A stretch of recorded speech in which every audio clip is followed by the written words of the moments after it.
माता लक्ष्मी आपकी इस वीडियो को जो भी पूरा देखें उसकी सारी मनोकामनाएं पूरी कर देना, उसकी झोली खुशियों से भर देना। मित्रों, किस पाप के कारण महिला समय से पहले ही विधवा हो जाती है? मित्रों, भगवान विष्णु और माता लक्ष्मी क्षीर सागर में शेष नाग की शैया पर बैठे हुए थे। तब माता लक्ष्मी के मन में जिज्ञासा हुई और उन्होंने भगवान विष्णु से प्रश्न किया है, प्रभु, किस कारण से एक महिला समय से पहले विधवा होती है? ऐसा वह कौन सा पाप है जो एक पतिव्रता नारी को भी विधवा बना डालता है? क्या महिला के विधवा होने के संकेत पहले से मिलते हैं तथा महिला का वह कौन सा अंग है जिससे ये पता चलता है कि महिला विधवा होगी या नहीं? इस प्रकार से प्रश्न पूछने पर भगवान विष्णु कहते हैं, हे प्रिय, तुमने उचित ही प्रश्न किया है। ये सत्य है कि कुछ महिलाओं के भाग्य में जल्दी विधवा होना लिखा हुआ होता है, चाहे वह पतिव्रता ही क्यों ना हो, किंतु एक पाप के कारण महिला विधवा बनती है और महिला के शरीर का एक अंग उसके विधवा होने का संकेत भी देता है। भगवान विष्णु कहते हैं, हे देवी, तुम्हें इस परम गोपनीय सत्य को बताने से पहले मैं तुम्हें एक कथा सुनाता हूँ। इस कथा में तुम्हें तुम्हारे सभी प्रश्नों के उत्तर मिल जाएंगे, इसीलिए तुम इस कथा को ध्यान से सुनना। मित्रों, भगवान विष्णु ने माता लक्ष्मी को एक अत्यंत सुंदर कथा सुनाई है। इस कथा के माध्यम से भगवान ने समस्त मानव जाति के कल्याण के लिए कई महत्वपूर्ण उपदेश दिए हैं, इसीलिए आप इस कथा को पूरा जरूर सुनें। इस कथा को आधा अधूरा सुनना पाप माना जाता है। तो चलिए शुरू करते हैं। मित्रों, एक समय की बात है। मध्य देश में एक अत्यंत धनवान सेठ रहा करता था। उसका एक पुत्र और 3 पुत्रियां थी। उसकी तीनों पुत्रियों का विवाह अच्छे और धनवान घराने में हो गया था, किंतु सेठ की एक पुत्री को दुर्भाग्य का सामना करना पड़ा। उसकी एक पुत्री विवाह के कुछ ही वर्षों के बाद विधवा हो गई और अत्यंत दुख में जीवन बिताने लगी। उस विधवा महिला का नाम सावित्री था। सावित्री अत्यंत सुंदर, गुणवान और पतिव्रता नारी थी, किंतु उसके भाग्य में जो अशुभ लिखा हुआ था वही उसके साथ घटित हो गया। सावित्री के पति ने विवाह के समय केवल सावित्री का सुंदर रूप और उसके पिता की धन संपत्ति देखी थी, जिससे उसे भी जल्दी ही शरीर का त्याग करना पड़ा। बचपन से ही सावित्री के शरीर के अंगों पर उसके विधवा होने के लक्षण दिखाई दे रहे थे, लेकिन किसी ने उस पर ध्यान नहीं दिया था। सावित्री के पिछले जन्म के कर्मों के कारण उसे इस जन्म में विधवा होना पड़ा था। भगवान विष्णु कहते हैं, हे देवी, अब मैं तुम्हें सावित्री के पूर्व जन्म की कहानी सुनाता हूँ, उसे तुम ध्यान से सुनो। सावित्री का पिछले जन्म में एक ब्राह्मण के घर पर जन्म हुआ था। उसका नाम था गायत्री। वह ब्राह्मण राजा को अत्यंत प्रिय था, जिस कारण से ब्राह्मण का घर धन धान्य से भरा हुआ था। उसके पास बहुत सारी धन संपत्ति थी, जिससे ब्राह्मण बहुत ही उन्मत्त और गर्विष्ठ बन गया था। वह ब्राह्मण अपनी पुत्री गायत्री से बहुत प्रेम करता था, क्योंकि वह उसकी इकलौती पुत्री थी। गायत्री बहुत ही सुंदर थी और पिता के लाड़ प्यार से वह भी बिगड़ चुकी थी।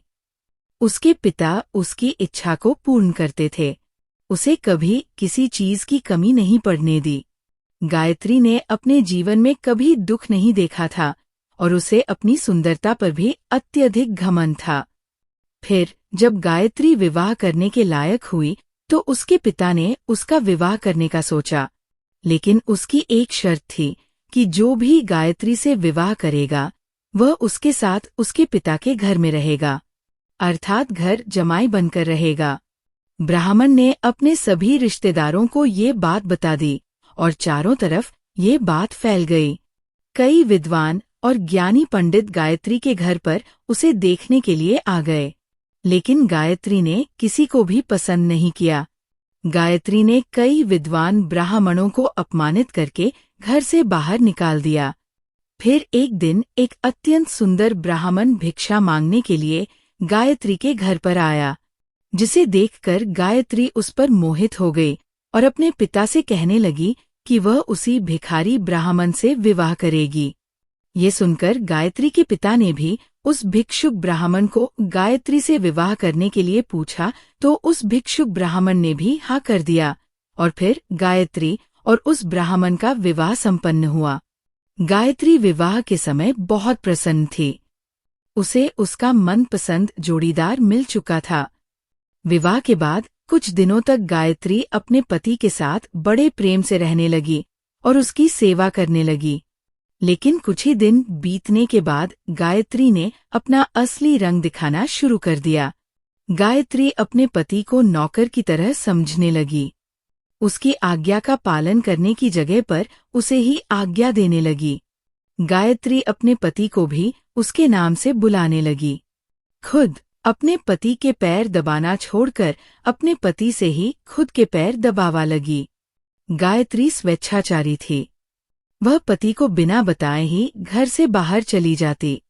कभी पति की कोई बात नहीं मानती थी। पति से पहले ही भोजन करती थी। किसी भी धार्मिक कार्य में पति के साथ नहीं बैठती थी और अकेले ही मौज करती थी। अपनी पत्नी के ऐसे व्यवहार को देखकर गायत्री का पति बहुत दुखी रहने लगा। उसने गायत्री को बहुत समझाने की कोशिश की, लेकिन वो कभी नहीं मानी। गायत्री अपनी ही मनमानी करती रहती थी। गायत्री की माता ने भी उसे समझाने का प्रयास किया कि महिला को अपने पति के साथ ऐसा व्यवहार नहीं करना चाहिए, लेकिन गायत्री अपनी माता की बात कभी नहीं मानती थी और वह जानबूझकर अपने पति को अपमानित करती रहती थी। दिन रात पति की बुराई करना, उसे अपशब्द कहना, उसे नाम लेकर बुलाना आदि प्रकार के निंदित कार्य वह रोज करती थी। गायत्री का पति भी उससे बहुत परेशान हो गया था। फिर एक दिन उसने बहुत विचार किया और गायत्री को छोड़कर जाने का निश्चय किया। गायत्री का पति बिना किसी को बताए ही अपने घर को छोड़कर चला गया। उसने गायत्री का त्याग कर दिया और वन में जाकर तपस्या करने लगा, क्योंकि शास्त्र यही कहते हैं कि बुद्धिमान मनुष्य को दुष्ट और स्वेच्छाचारी पत्नी का त्याग कर देना चाहिए, अन्यथा वह भी उसके पाप का भागीदार बनता है। गायत्री का पति वन में जाकर तपस्या करने लगा। गायत्री ने भी अपने पति को खोजने की कोशिश नहीं की और बड़े मौज से अपने ही घर में रहने लगी।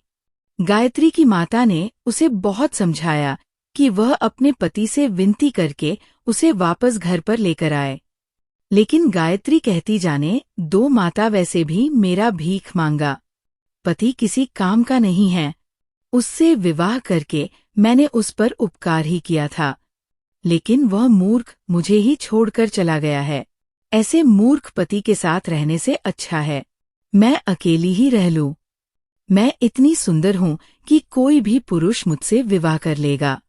गायत्री की ऐसी बातें सुनकर उसकी माता भी दुखी रहने लगी। उधर गायत्री का पति ध्यान मग्न होकर तपस्या करने लगा और सांसारिक बंधनों से मुक्त होकर ईश्वर की भक्ति में लगा रहा। फिर कुछ दिनों बाद गायत्री के पिता के साथ अशुभ घटना घटी। उसे राजमहल में चोरी करते हुए सिपाही ने पकड़ लिया और राजा को इसकी खबर दी। राजा उस पर बहुत क्रोधित हुए और उसका सारा धन संपत्ति छीनकर उसे कारागृह में डाल दिया। सब कुछ छीन जाने के कारण गायत्री बहुत गरीब हो गई। उसकी माता और गायत्री अब दूसरों के घर पर काम करने के लिए जाने लगे। गायत्री के पिता तो कारागृह में बंद थे, तो उसे और उसकी माता को सारा काम करना पड़ रहा था। तब गायत्री को अकेलापन सताने लगा। घर में कोई पुरुष नहीं था, इसीलिए उनकी सहायता के लिए भी कोई नहीं था। अब गायत्री को अपने पति की याद आने लगी, लेकिन गायत्री का पति तो वन में सन्यासी बनकर बैठा था। फिर गायत्री अपने पति को ढूंढने के लिए वन में चली गई, लेकिन उसे उसका पति कहीं पर भी नहीं मिला। वो वन में हर तरफ घूमने लगी, लेकिन उसे उसका पति नहीं मिला। फिर वह एक जगह पर विश्राम करने बैठी तो अचानक उस स्थान पर एक शेर आ गया और उसने गायत्री पर हमला कर दिया और उसी क्षण गायत्री के प्राण चले गए। मृत्यु के बाद दो यमदूत गायत्री को घसीटते हुए यमलोक ले गए। यमलोक में जब गायत्री यमराज के सामने जा पहुंची तो यमराज ने उसके पाप और पुण्य का मूल्यांकन किया। यमराज कहने लगे, ये तो अत्यंत पापी महिला है। इसने कभी अपने पति का सम्मान नहीं किया। इसने बार बार केवल अपने पति का अपमान ही किया है। ये उसका नाम लेकर बुलाती थी और अपने पति के साथ नौकर की तरह व्यवहार करती थी। ऐसी दुष्ट महिला को तो नरक में भेजना चाहिए। फिर गायत्री नरक में चली गई।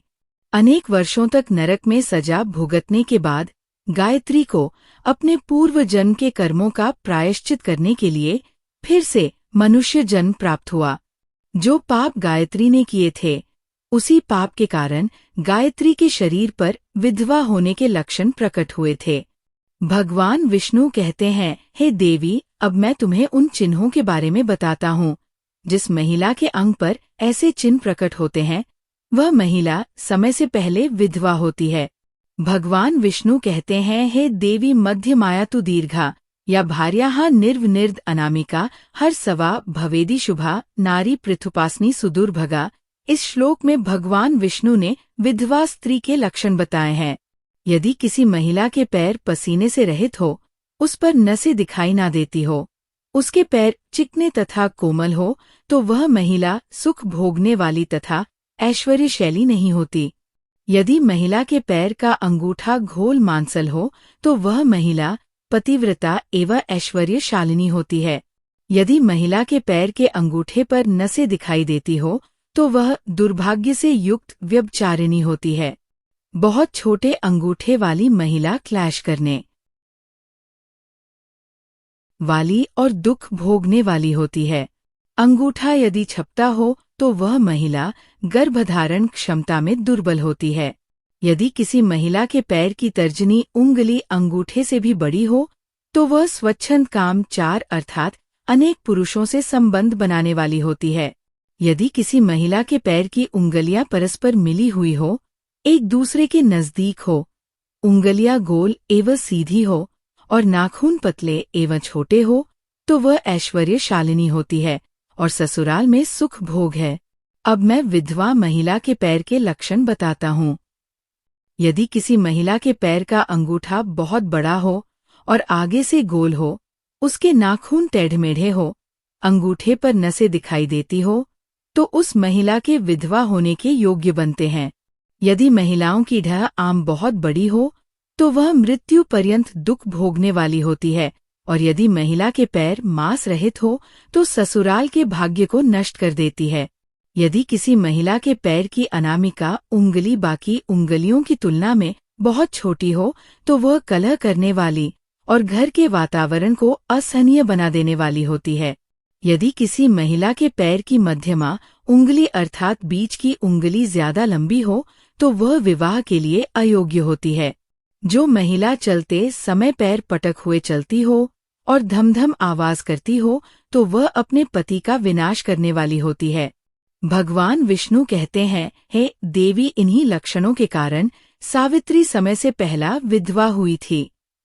पिछले जन्म के कर्मों के कारण ही महिला के विधवा होने के योग्य बनते हैं। जो महिला अपने पति का अपमान करती है, उसका नाम लेकर बुलाती है तथा उसके भोजन करने से पहले ही भोजन करती है, तो वह महिला निश्चित ही समय से पहले भी होती है। एक पतिव्रता महिला कभी पति का अपमान नहीं करती, कभी उसे नाम लेकर नहीं बुलाती और सदैव पति से एक निष्ठ रहकर उसकी इच्छा के अनुसार चलती है। उस महिला की कभी दुर्गति नहीं होती और वह मृत्यु के पश्चात मेरे लोक को प्राप्त करती है। तो मित्रों, इस प्रकार से भगवान विष्णु ने माता लक्ष्मी को अत्यंत महत्वपूर्ण कथा सुनाई है।